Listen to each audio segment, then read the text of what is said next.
Fala galera, aqui é o professor Juliano do curso Simplifica, sou coordenador da área de Física, seja bem-vindo ao nosso canal e se você ainda não é inscrito, inscreva-se para não perder as próximas resoluções que iremos fazer de Física, Química e Matemática dos principais vestibulares do país, junto com os meus parceiros Elton Salles e Carlos Amorim.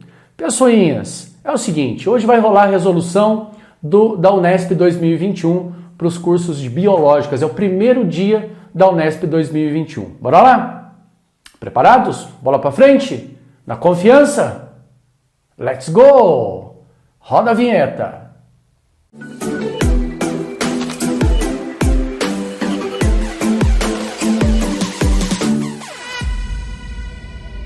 Essa aqui é a questão número 76 do primeiro dia da prova de conhecimentos gerais dos cursos da área de biológicas, beleza? Então, quem fez medicina, quem fez biologia, alguma área de saúde, né, enfermagem e tal, fez essa provinha aqui na primeira fase da Unesp. Então, a primeira questão diz o seguinte, ó, acompanha comigo. A figura mostra a visão aérea de um parque onde existem ruas que podem ser utilizadas para corridas e caminhadas. Nesse parque, há uma pista ABCA, em que uma pessoa corre dando voltas sucessivas, e considerando que as medidas dos segmentos AB, nessa ordem, AB, BC e AC são, respectivamente, 60 metros, 80 metros e 100 metros, e que o tempo cronometrado para dar uma volta no trecho BCDB foi de 40 segundos. A velocidade escalar média desenvolvida por essa pessoa nessa volta foi... As medidas do segmento dos lados, né? AB, 60 metros. Do lado BC, é igual a 80 metros. Do lado AC, que é tudo isso aqui, gente. Aí, ó, vou até puxar uma chave aqui, porque tudo isso aqui vale 100 metros. Tá certo? E aí ele quer saber qual que é a velocidade média quando ele sai de B, vem para C, passa em D e chega em B de novo. Ou seja, o nosso foco de resolução vai ser esse triângulozinho aqui, ó. Então, eu vou querer encontrar qual é o valor da velocidade média, sabendo que o tempo para fazer o percurso nesse triângulo que eu pintei é de 40 segundos. Cara, é simples, porque se você pensar que a velocidade média é ΔS sobre o ΔT, e o ΔT você já tem, só falta o ΔS. Aí tu pergunta para mim assim, mas professor, como é que eu vou achar o ΔS aí? Então, o deslocamento total, B até C, passando em D e chegando em B, é isso que eu pintei de azulzinho aqui. Só que o problema é justamente esse. Essa é a matemática envolvida na situação. Desse triângulo que eu achurei, né, que eu pintei de azul, que está pintado de vermelho por dentro e azul por fora, eu sei apenas um lado. Eu sei somente esse lado que vale 80. Tá certo? Então, eu não sei a altura do triângulo, que faz 90 graus com a base, e eu não sei qual é o comprimento DC. Então, eu vou usar uma estratégia aqui, que é a seguinte. Para encontrar todo o deslocamento, eu preciso desse lado aqui, ó, que é a altura do triângulo, e eu preciso do lado DC. Então, para achar esse lado DC, olha o que eu vou fazer. Vê se é inteligente isso, ó. Eu vou chamar esse trechinho aqui de X, e esse outro trechinho aqui vai ser 100, que é tudo, menos o X. Sacou a ideia? E eu vou aplicar o teorema de Pitágoras nos dois triângulos, no pequenininho e no grandão que eu pintei. Sacou a ideia? Então, aplicando o teorema de Pitágoras, primeiro, naquele triângulozinho pequenininho, que é o ABD, ele vai ficar assim, ó, 60 ao quadrado é igual a h ao quadrado mais x ao quadrado. Tá certo? Então, isso aqui você aprende lá na 8ª série e o cara tá te cobrando numa prova de vestibular. Tá ligado como é que é? O outro triângulo, que é o triângulo BCD, eu vou aplicar o teorema de Pitágoras aqui, ele vai ficar assim, ó, 80 ao quadrado vai ser igual a h ao quadrado mais 100 menos x ao quadrado, que é o outro lado do triângulo. Então, eu já vejo aqui que existe um h ao quadrado no primeiro triângulo e existe um h ao quadrado no segundo triângulo. E aí a minha mente rápida já faz assim, ó. Vamos fazer h ao quadrado, passando o x quadrado para lá, vai ficar 60 ao quadrado, 3.600, menos x quadrado. Sacou? E aí eu vou pegar todo esse valor aqui e vou substituir aqui, ó, nesse h ao quadrado. Então vai ficar assim, ó, 80 ao quadrado, 8 vezes 8, 64, mais 2 zerinhos. 3.600 menos x quadrado.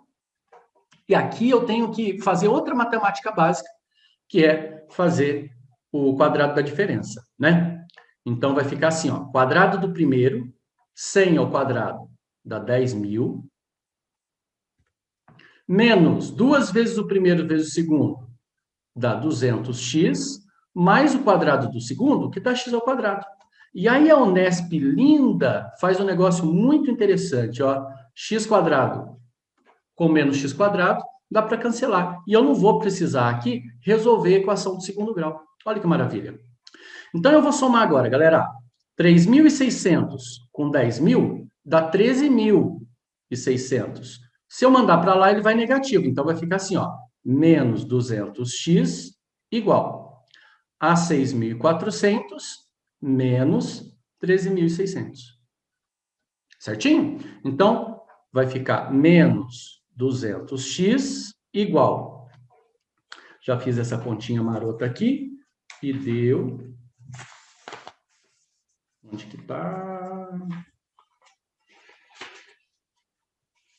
7.200. Tá certo? Menos 7.200. E aí, obviamente, eu vou passar o 200 dividindo, então vai ficar menos 7.200 dividido por menos 200. Simplificou, simplificou, simplificou, simplificou. Vai ficar menos dividido por menos dá mais. 72 dividido por 2 é o famosíssimo 36.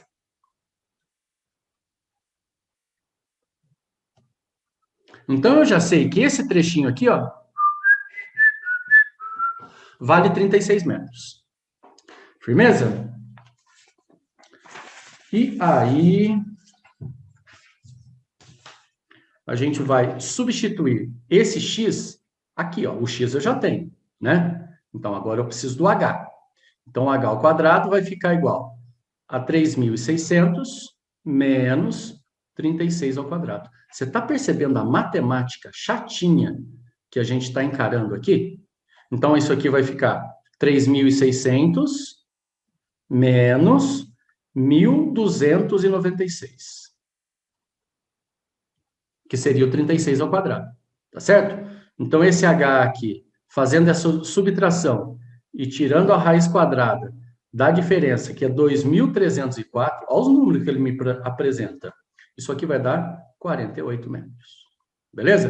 Então, quer dizer, eu não precisei de nada muito elaborado para resolver esse exercício aqui. Eu só precisei de calma, paciência e tranquilidade. Não é verdade? E agora eu tenho todas as medidas, professor? É, quase todas, né? Porque o triangulinho BCD, ele tem como H 48, ele tem como hipotenusa 80 metros, e embaixo, na verdade, é 100 menos x. Então, vai ficar 100 menos 36. E 100 menos 36 costuma dar 64. Tá certo? Então, qual foi o deslocamento que ele fez? De B até C, passando por D, voltando para B, ele fez 80. Vamos calcular agora a velocidade? Vamos dar a resposta para ele? A velocidade média vai ser 80 mais 64 mais 48. E tudo isso aqui dividido pelo tempo que dá quanto? 40 segundos. E aí, se a gente somar tudo que está em cima, isso aqui vai dar 192 dividido por 40. E se eu faço essa continha aqui, a velocidade média vai ser de 4,8 metros por segundo. E aí fica tudo resolvido E a alternativa correta vai ser a alternativa D. O que você achou? Uma continha fabulosa aí, hein? Envolvendo Teorema de Pitágoras, envolvendo o quadrado da diferença, envolvendo o quadrado de número simples, né? Então, tem que ter paciência para resolver exercício da Unesp. Porque, assim, de primeira mão, o exercício é simples. É só aplicar a velocidade média, que é ΔS sobre ΔT. E aí ele dá aquela dificuldade matemática para deixar a questão um pouco mais difícil. Entendeu? Mas o foco era achar a velocidade média por ΔS sobre ΔT. As meninas do curso aí, como é que a gente chama isso aqui? Isso aqui é o nosso argumento. E se eu conheço o argumento, eu tenho que desenvolver o exercício para chegar e substituir os valores nesse argumento. Tá certo? Então, essa aí é a questão número 76, primeira questão de física do primeiro dia da Unesp. Aí, seguindo a 76, para quem gosta de biologia, isso aqui é um prato cheio. A gente pode explicar esse fenômeno que o exercício número 77 coloca, baseado nos conhecimentos da física e nos conhecimentos da biologia também. Tá certo? Então, eu vou ler o exercício, e o exercício diz o seguinte: para simular o sistema respiratório humano, um aparato com duas bexigas representando os pulmões, uma membrana elástica representando o músculo do diafragma e um tubo flexível em forma de Y representando a traqueia e os brônquios. Foi montado dentro de um recipiente plástico que representava a caixa torácica. Na figura 1, as bexigas estão vazias. Deslocando-se a membrana para baixo, as bexigas se enchem conforme a figura 2. E aí ele traz as alternativas para vocês. Em uma analogia entre esse aparato e o sistema respiratório humano, o deslocamento da membrana elástica para baixo corresponde a... Então, antes da gente ler as alternativas, vamos fazer uma análise do que está acontecendo. Ele falou que ele tem que puxar essa membrana elástica para baixo. Galera, isso aqui é uma bexiguinha que a gente acopla num tubo, né? Pode ser uma garrafa PET, por exemplo, tá? Aqui a gente coloca canudinho, pode ser plástico mesmo, e na ponta do canudinho plástico a gente coloca uma bexiga. O que acontece quando a gente puxa essa membrana para baixo? A gente reduz a pressão interna. Então, acontece uma redução da pressão interna. E quando reduz a pressão interna, a bexiguinha, essas bexiguinhas aqui laterais, elas incham. Por quê? Porque vai entrar ar atmosférico, que está uma pressão maior, que vai ganhar do ar que está dentro da bexiguinha, vai entrar aqui dentro dessas duas bexiguinhas, inflando a bexiguinha. Tá certo? Então, quer dizer, é o ar entrando dentro do pulmão. E quando o ar entra dentro do pulmão, a bexiga enche, ou seja, o pulmão enche e aumenta o volume da caixa torácica. Olha que legal. Então, o diafragma ele sofre uma contração, reduz a pressão interna, a pressão externa é maior do que a pressão interna, o ar entra. E quando o ar entra, a caixa torácica ela amplia, ela fica maior. Tenta dar uma respirada boa aí, vai lá. Quando você faz isso, é isso que está acontecendo. O diafragma está sendo contraído e o ar está entrando nos pulmões. Muito legal, né? Vamos dar uma lidinha nas alternativas agora, repara. Item A. A contração corresponde à bexiga, né, membrana elástica para baixo, corresponde à contração do diafragma, que aumenta o volume da caixa torácica, fazendo com que a pressão interna dos pulmões fique maior que a pressão ambiente? Não, não, não. A pressão interna vai ficar menor. Item B. A contração do diafragma, que diminui o volume da caixa torácica, fazendo com que a pressão interna dos pulmões fique menor que a pressão ambiente. Diminui o volume da caixa torácica, galera? Claro que não. O volume da caixa torácica aumenta. Item C. A contração do diafragma, que aumenta o volume da caixa torácica, fazendo com que a pressão interna dos pulmões fique menor que a pressão ambiente. É exatamente essa a alternativa. Qual foi o problema do item A? Que a pressão interna é maior. Não é. Qual foi o problema do item B? Que o volume da caixa torácica diminui. Não, o volume da caixa torácica aumenta quando você respira. Não é verdade? Então, a alternativa C correta. E a E, D e a E, elas estão erradas porque elas falam a respeito do relaxamento do diafragma. Não, é contração do diafragma. Opa, como é que vai? Tudo bem? Aqui é o professor Juliano de novo. Tá gostando da resolução? Então, curte o vídeo aí. Ajuda esse vídeo a chegar a mais pessoas. Compartilhe com seus colegas. Ajude o nosso canal a crescer. Aqui a gente tem conteúdo de qualidade. Eu acho que pode ajudar muita gente. Falou? Agora continua aí, hein? Vai estudando. Tchau, tchau. A próxima questão, questão número 78, uma questão relativamente fácil também, mas para quem conhece um pouquinho de física, tá? É uma questão de termologia. Questão número 78 diz o seguinte: 3 esferas X, Y e Z, feitas com materiais diferentes e de massas iguais, estavam inicialmente na mesma temperatura ambiente, θ ambi, né? Θ é uma letra grega, significa T, e ambi está relacionado ao ambiente. E aí ele continua e diz o seguinte: foram mergulhadas simultaneamente em água pura em ebulição. Então ele pegou, ó, 3 esferas e colocou, que estava na pressão ambiente, ele colocou água pura em ebulição. Cara, água pura em ebulição, se não me falha a memória, na pressão de 1 atm, 100 graus Celsius. Até entrar em equilíbrio térmico com a água.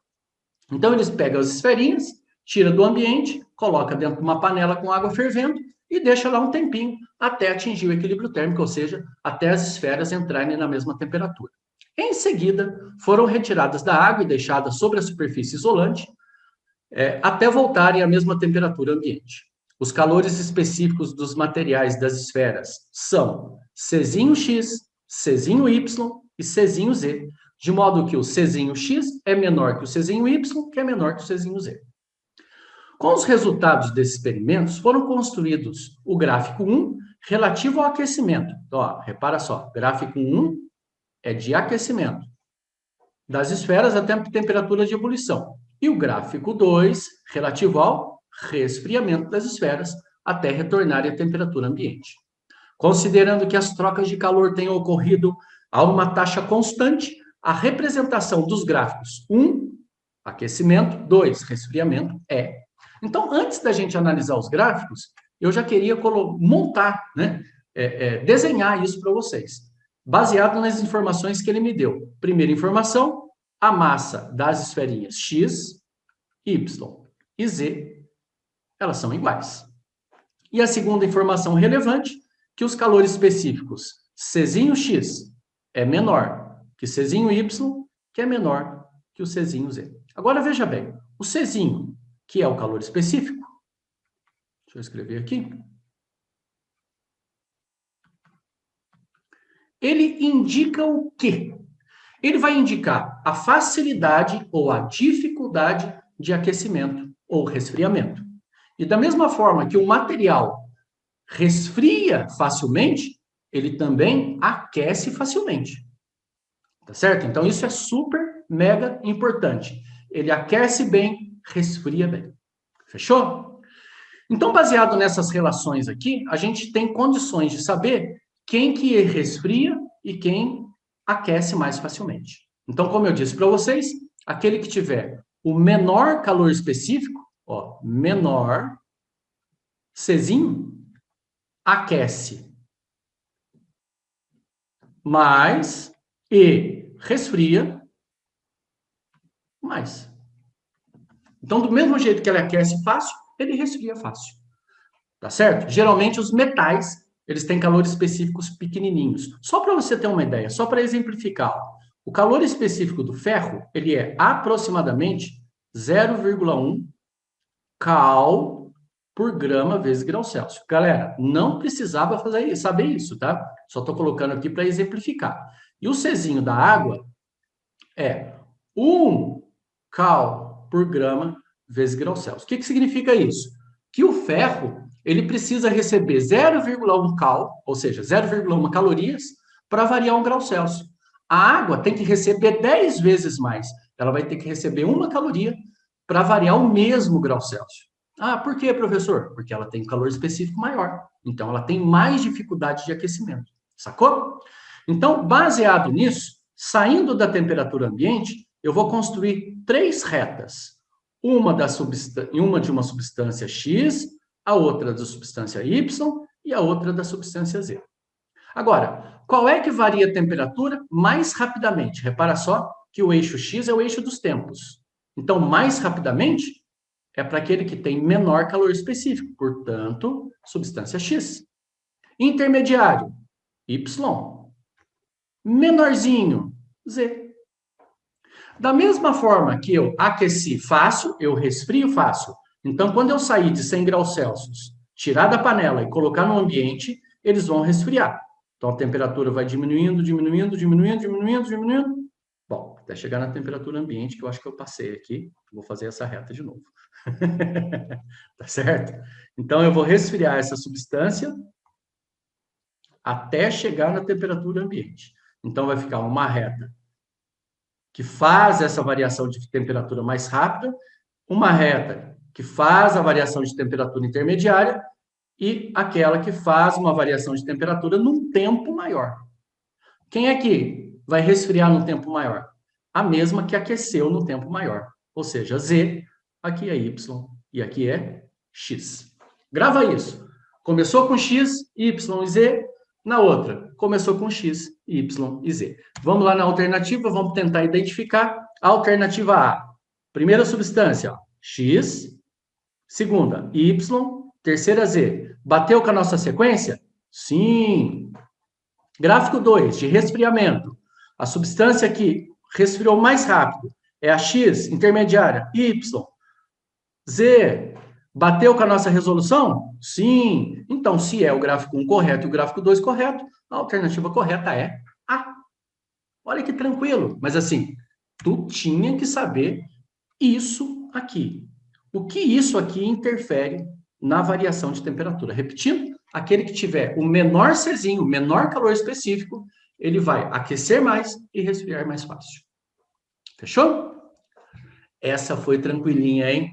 Então, ó, primeiro exercício trabalhoso, segundo exercício tranquilinho, terceiro exercício tranquilinho, questão número 78, alternativa A correta. Então, vamos brincar com o próximo. O próximo exercício, depois do 78, é o famoso 79. Que diz o seguinte, ó, para analisar a queda dos corpos, um estudante abandona simultaneamente 2 esferas maciças, uma de madeira e a outra de aço, de uma mesma altura em relação ao solo. Se a massa da esfera de aço fosse maior que a massa da esfera de madeira e não houvesse resistência do ar nesse experimento, o que aconteceria? Gente, antes da gente analisar a resposta, né, as alternativas, eu quero analisar a situação com vocês. Porque, assim, essa esferinha de aço, vou colocar aqui, ó, essa aqui é de aço, parece, né? E essa aqui é de madeira. Elas vão ser abandonadas da mesma altura. Tanto a de aço quanto a de madeira. Tá certo? Então, a gente vai chamar essa altura de H, Hzinho. Só que assim, a massa da esfera de aço, que a gente vai chamar de MA, e a massa da esfera de madeira, que a gente vai chamar de MM, são diferentes. A massa da esfera de aço é maior que a massa da esfera de madeira. Ô, professor, mas eu ouvi falar que quando objetos caem de uma mesma altura, independente da sua massa, eles chegam juntos no chão, se não tiver resistência do ar. É verdade isso? Claro que sim, gente. Então, quer dizer, a velocidade com que a esfera de aço chega ao chão é igual à velocidade que a esfera de madeira chega ao chão.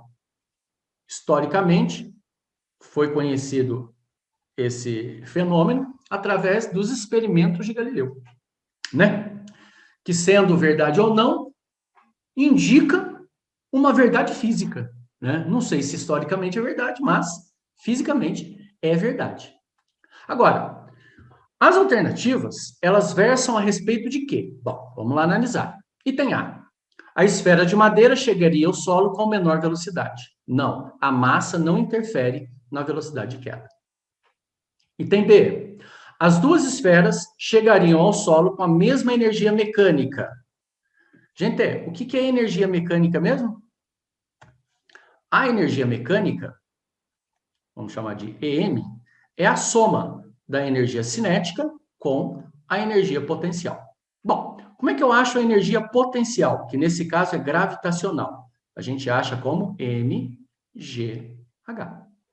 Então, se a massa é diferente, mesmo que a altura seja igual, mas a massa é diferente, a energia potencial já é diferente. E a energia cinética, professor, como é que a gente acha? mv² sobre 2. Então, mesmo que a velocidade seja a mesma, se eles têm massas diferentes, as energias cinéticas são diferentes. Então, se as duas energias são diferentes, a energia mecânica é diferente. Então, elas vão chegar com a mesma energia mecânica? Não, vão chegar com energias mecânicas diferentes. Aliás, energia é um dos assuntos que a gente vai trabalhar no módulo 2 do curso Simplifique Exatas, tá certo? Item C. A esfera de madeira cairia com aceleração escalar menor? Galera, na queda, todas as esferas caem com a mesma aceleração. Qual é a aceleração de queda? A própria aceleração da gravidade. Então, tá falso. Item D. A esfera de aço chegaria ao solo com mais energia cinética da esfera de madeira. Opa, essa é boa. Professor, mas por que é boa? Porque as massas são diferentes. Embora as velocidades sejam iguais, né? Esse valorzinho aqui, ó, é um valor constante. Aquele que tiver a maior massa vai ter a maior energia cinética. E quem tem maior massa aqui? A esfera de aço. Então, a alternativa correta é D de dado. A esfera de aço chegaria ao solo com mais energia cinética do que a de madeira. Chegaria junto? Sim, chegaria junto, mas com mais energia cinética. Tranquilinho? Então, quer dizer, esse é um exercício básico de queda livre e de energia mecânica, aquela que envolve a energia cinética e a energia potencial. Bonita questão, hein? Aliás, a Unesp está de parabéns, porque as questões desse ano foram maravilhosas. Foi mais bonito que o Unicamp e mais bonito que o FUVEST. Você pode ter certeza. E com certeza mais bonito que o Enem. Então, bora lá para a questão número 80. Uma questão de óptica geométrica, galera. Andava meio sumido no vestibular. E, de repente, aparece o espelhinho aí, ó, espelho plano. Vamos lá? Em uma barbearia existem dois espelhos planos verticais, paralelos e distantes 3 metros um do outro, com a face refletora de um voltado para a face refletora do outro. Então, é um espelho na frente do outro, com as faces refletoras um na frente do outro. Você já brincou disso uma vez, né? Colocou um espelhinho contra o outro e viu que existiam várias imagens formadas, né? Aí ele continua e fala assim, ó. Um cliente está sentado na frente de um deles, a 1 metro de distância dele, na figura, fora de escala, pode-se notar a infinitude de imagens geradas devido às reflexões sucessivas nesses espelhos. Nessa situação, considerando as distâncias informadas e as características das imagens formadas pelos espelhos planos, a distância entre a cabeça do cliente, indicada pela seta azul, na figura, desculpa, e a imagem da sua cabeça indicada pela seta vermelha Você viu que a imagem indicada pela seta vermelha, ela está ao contrário? Olha isso, cara, você tinha que notar isso aqui. Então, ele falou assim, olha, baseado nos seus conhecimentos de espelhos planos, responda a questão. Tá certo? Então, vamos fazer uma simulação aqui, ó. Esse aqui é um espelhinho que está na frente da mocinha, e o que está nas costas da mocinha, ó, é o cara que estava lá no barbeiro, né, mano? Mas eu coloquei uma mocinha aqui para a gente dar uma diferenciada. Então, um espelho do outro, qual é a distância? Vou colocar aqui em cima, ó. Distância de 3 metros. Então, você viu só, galera, em todos os exercícios, eu fiz um desenho para representar a situação. Isso facilita. Coloca os dados, escolhe a argumentação, né? Baseado na argumentação, resolve utilizando uma equação e chega na resposta.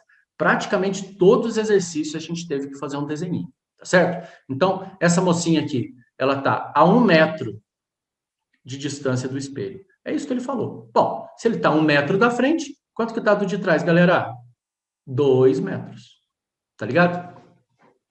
E, utilizando seus conhecimentos em espelhos planos, ele quer que você use, a gente tem que saber, galerinha, que essa distância aqui, ó, a formada entre a imagem e o espelho, é 1 metro também. Nos espelhos planos, a imagem e o objeto são equidistantes em relação ao espelho. Eles estão à mesma distância do espelho. Pode fazer isso depois no espelhinho aí na sua casa. A sua imagem é formada na mesma distância, só que atrás do espelho. Então, a primeira imagem formada, vamos chamar isso aqui de imagem 1, desse espelho, é essa. Agora, também forma uma imagem, galera, no espelho de trás. Só que está de costas para a mocinha. Então, o que vai formar aqui? A mocinha de costas. Essa aqui é a nossa imagem 2. Agora, olha que legal. Essa imagem 2 vai servir de objeto para esse primeiro espelho, tá certo? Então, vamos chamar aqui, ó, espelho 1, espelho 2. O espelho 2 forma a imagem da menininha de costas e o espelho 1 forma a imagem da menininha de frente. Só que agora eu quero formar a imagem da imagem 2 pelo espelho 1. Por quê, professor? Porque é desse jeito que a imagem vai ficar de costas aparecendo para ele de frente.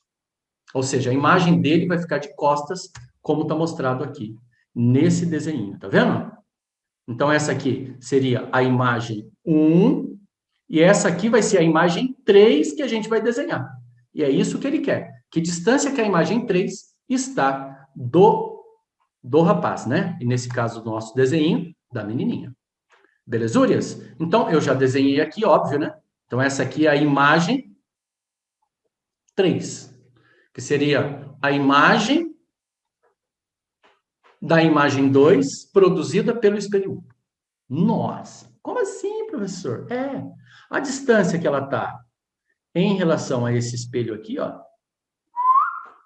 vai ser 2 metros, que ela está de costas para o espelho, a imagem vai ficar 2 metros também. Contando toda essa distância, 2 mais 2 mais 1, 5 metros.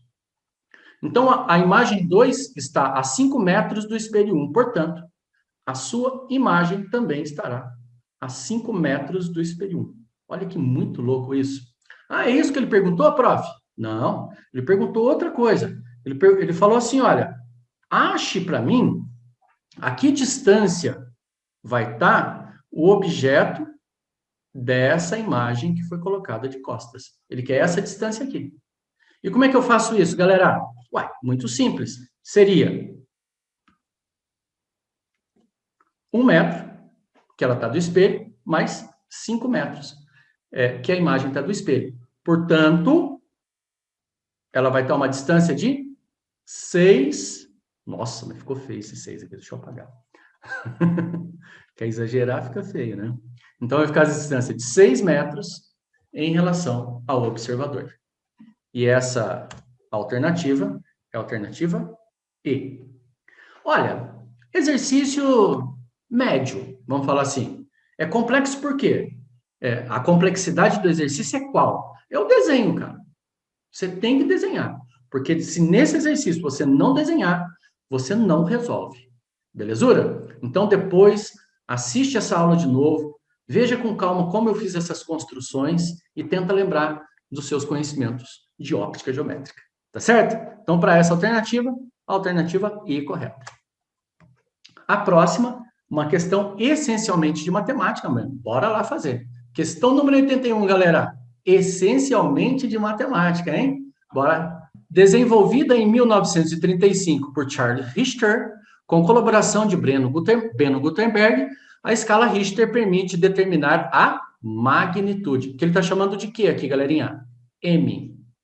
De um terremoto, fenômeno que libera uma grande quantidade de energia, que ele está chamando de E, que se propaga pela Terra em todas as direções.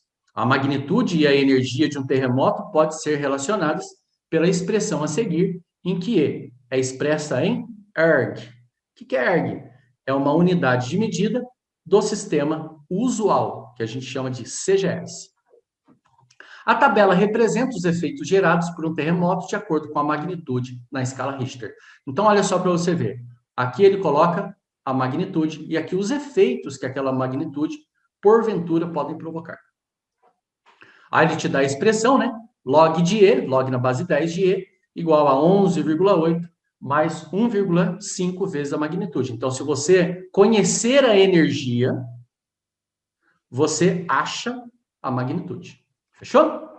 E aí ele diz o seguinte, ó. No dia 6 de janeiro de 2020, o sul de Porto Rico foi atingido por um terremoto que liberou uma quantidade de energia igual a 10 elevado a 13,8 joules. Cara, é uma quantidade de energia fabulosa.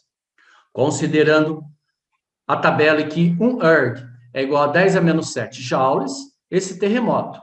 Então, ele quer saber, assim, o que esse terremoto provocou, né? Baseado nessa tabelinha aqui, que eu puxei na resolução para vocês. O que ele vai provocar, né? Então, baseado nessa tabela e nos dados do exercício, você vai calcular a magnitude e fazer a comparação, beleza? Então, erg é a unidade de medida de energia no sistema CGS, e ele me deu, né, gente, a transformação aqui, ó. Um erg vale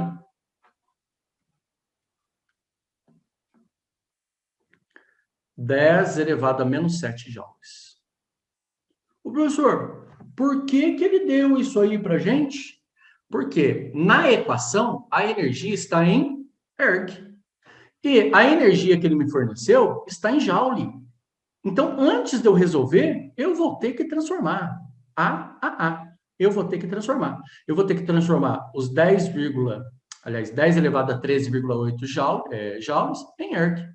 Como é que eu faço essa transformação? Bom, já que ele me deu a escala de transformação, eu vou fazer uma regrinha de 3, tá bom? Então é assim, ó, um erg corresponde a 10 elevado a menos 7 nós. Coloquei segundos ali. Eu falei joule e coloquei segundos. Só para arrumar. Aí vai ficar um erg igual a 10 a sétima joule. Ah, mas e quando eu tiver 10 elevado a 13,8? Caramba, professor, que continha chata. Não, mas é facinho, quer ver? Ó? 10 elevado a menos 7 é igual, aliás, 10 a menos 4, x, é igual a 10 elevado a 13,8.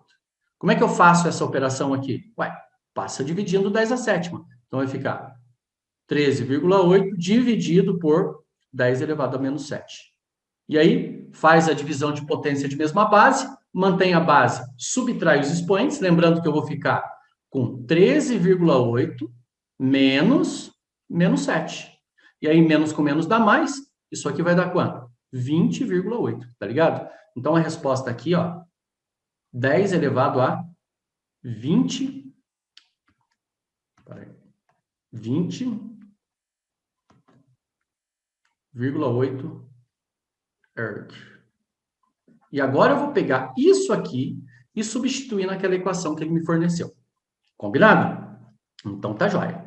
Então vamos pegar aqui uma canetinha diferente para a gente resolver esse exercício. E a expressão matemática é log na base 10 de E, que é igual a 11,8 mais 1,5m. E aí você vai fazer assim, ó. Log de 10 elevado a 20,8 é igual a 11,8 mais 1,5. E aí você vai ter que usar uma das propriedades do log, né? Do expoente, que você passa o expoente multiplicando. Lembra dessa? Então vai ficar 20,8 log de 10 na base 10, 11,8 mais 1,5 vezes a magnitude. Gente, quanto que dá log de 10 na base 10? Dá 1, meu irmão. Então vai ficar assim, ó. 1,5m é igual a 20,8 menos 11,8. Isso aqui é o famoso 9. Não é isso? Então vai ficar assim, ó. A magnitude vai ficar 9 dividido por 1,5. E aí a magnitude fica em 6. Então, esse aqui foi um terremoto de magnitude 6. Aí tu olha na tabelinha e fala assim, onde que está o magnitude 6? Está aqui, ó. O que esse terremoto provoca? Ele fala assim, olha, pode danificar seriamente casas mal construídas em regiões próximas ao epicentro. E quando a gente procura nas alternativas aqui, a gente encontra a alternativa B correta. Danificou casas mal construídas em regiões próximas ao epicentro. Sacou a ideia? Olha que questão mais linda. Eu não sei se sou só eu, mas eu consigo ver beleza nisso.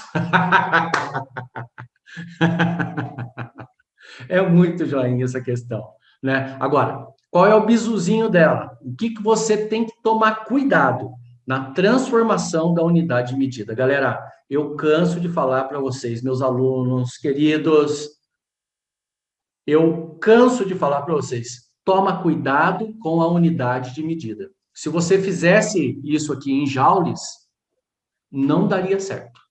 E aí, detonamos 81, vamos para 82. Essa prova é curta, são 8 questões só. Veja essa. São 8 questõezinhas de física. Estamos na penúltima questão. Acredita nisso? Nem doeu, né? Procurando economizar energia, o senhor Arthur substitui seu televisor de LCD de 100 watts por um de LED de 60 watts. Opa, vai ter uma economia aqui, né? Se gastava antes 100 watts de potência, agora está gastando 60. A economia foi de quanto, galera? 40 watts, né? Pelo qual pagou R$ 1.200.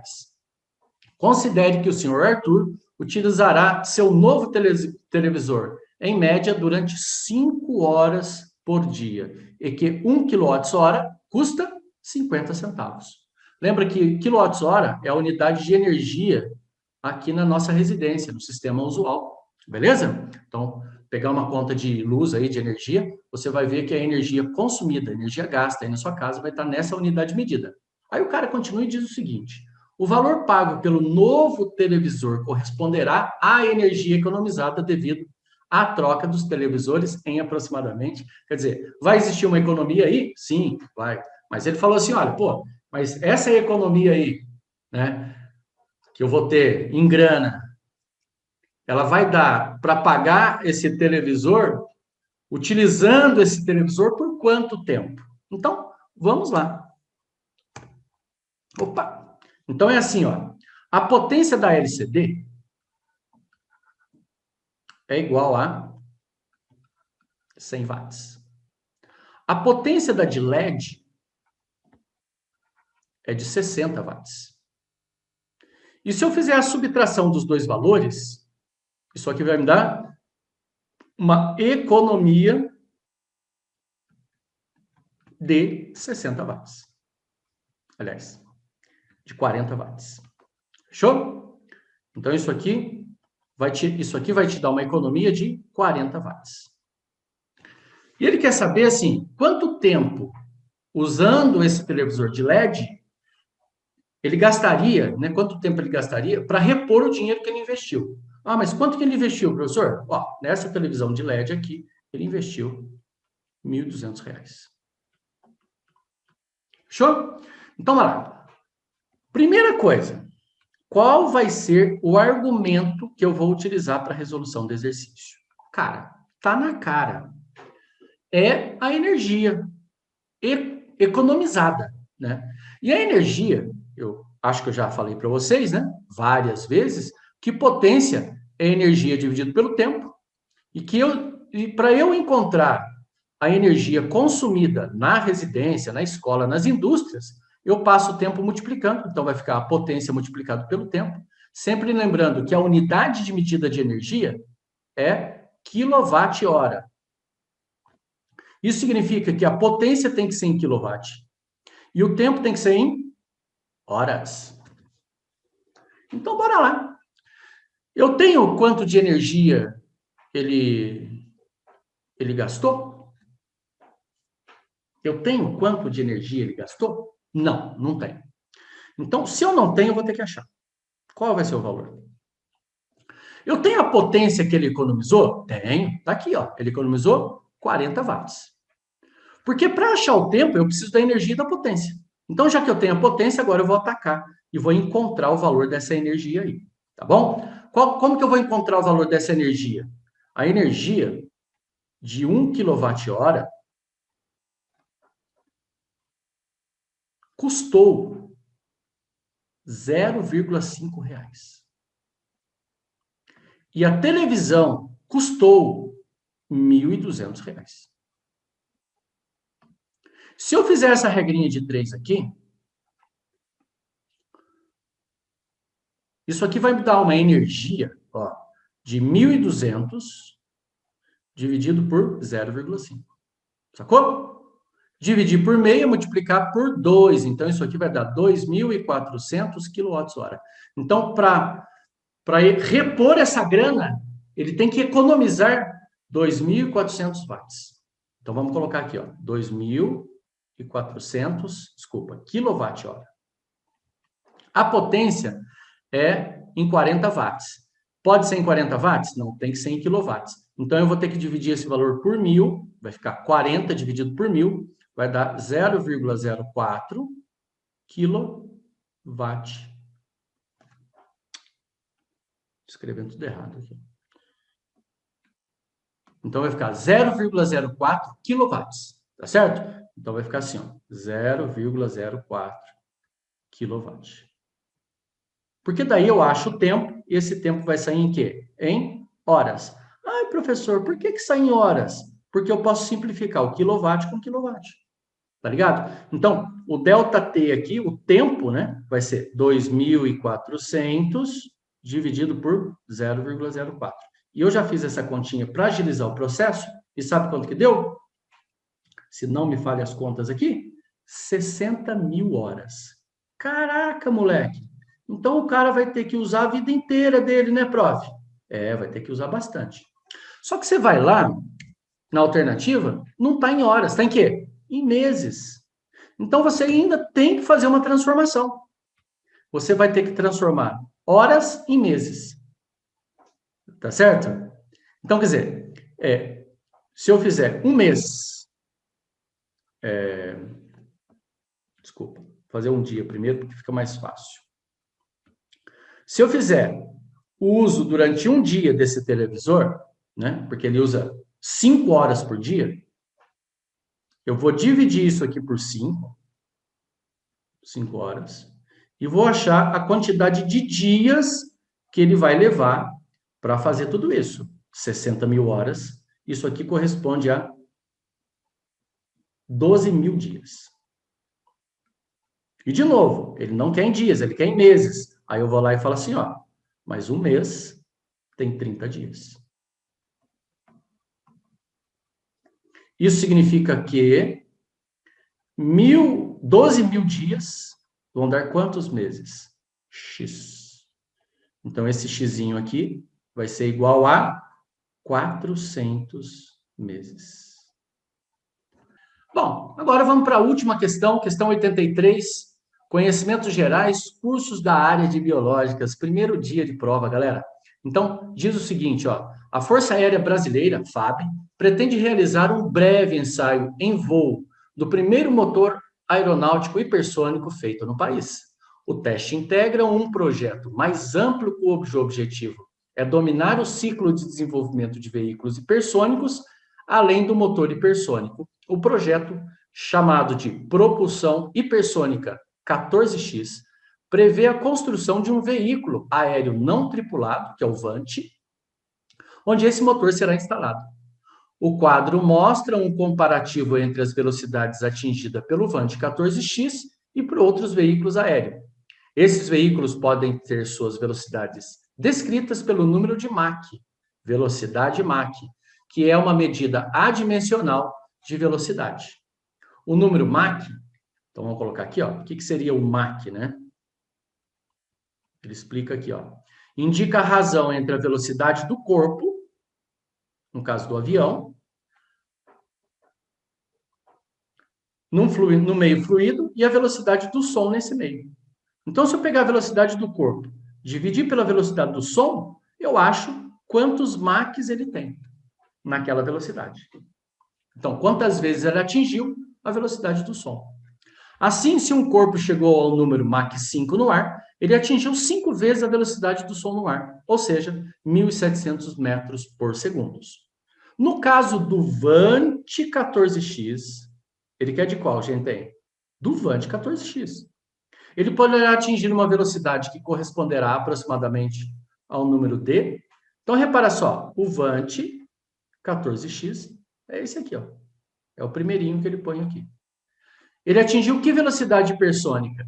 12.000 km por hora. E aqui ele te dá uma ideia também, que você não precisava ter decor, a velocidade do som de 340 metros por segundo. Copiou? Então, assim, qual vai ser o número de Mach dele, né? Vamos chamar de N, o número Mach. Vai ser a velocidade do corpo, foi isso que ele ensinou a gente lá no enunciado, dividido pela velocidade do som no ar. Agora, bora lá, galera, porque a velocidade do Vante é de 12.000 km por hora. E a velocidade do som no ar é 340 metros por segundo. Dá para comparar os dois diretamente assim? Resposta: não. Eu vou ter que multiplicar isso aqui por 3,6, lembra? Para transformar isso aqui em quilômetros por hora. E como diz nossa grande amiga Ana Rita, esse é o bizu. Então, se eu colocar lá, ó, multiplicado, vai dar 1.224 quilômetros por hora. Então, todas as vezes que ele atinge 1.224, depois mais 1.224, depois mais 1.224, vão ser os Machs que eles vão atingindo. Então, nesse caso aqui, eu vou ter 12.000 quilômetros por hora dividido por 1.224 quilômetros por hora. Por que ele falou que é um número adimensional, galerinha? Porque eu posso dividir quilômetros por hora por quilômetros por hora e não fica nada ali, não é verdade? E agora você teria que ter paciência para dividir isso aqui. Agora, dá um bizu nas alternativas, galera. 98, 35, 127, 710. São valores próximos? Só os dois últimos. Então, o que eu vou fazer aqui? Eu vou dar uma aproximada, tipo assim, ai, que vontade de transformar isso aqui, ó, em 1.200. Pode ou não? Se os valores estiverem muito distantes, pode. Então, se eu dividir isso aqui, 12.000 por 1.200, isso aqui vai dar aproximadamente quanto, galera? 10. Ô, professor, mas e o 7? Cara, não vai ser 7, né? Porque se eu pegar 1.224, dividir esse valor 12.000 por 1.224, vai dar um pouquinho menos que 10. Tipo, vai dar 9,8, alguma coisa assim. Eu não fiz essa conta, eu juro por Deus. Faz na calculadora aí. Vê quanto que dá. 12.000, eu vou fazer aqui. 12.000 dividido por 1.224. Eu meio que me recuso a fazer essas contas assim, sabe? Porque é uma conta muito chata de fazer. Então, eu vou lá e aproximo. É óbvio, né? Aí, ó, 9,8. Você me entende? Quer dizer, se os valores estiverem muito distantes, 9,8, portanto, aproximadamente 10. Então, ele vai estar em... Ops. Então, ele vai estar em Mach 10.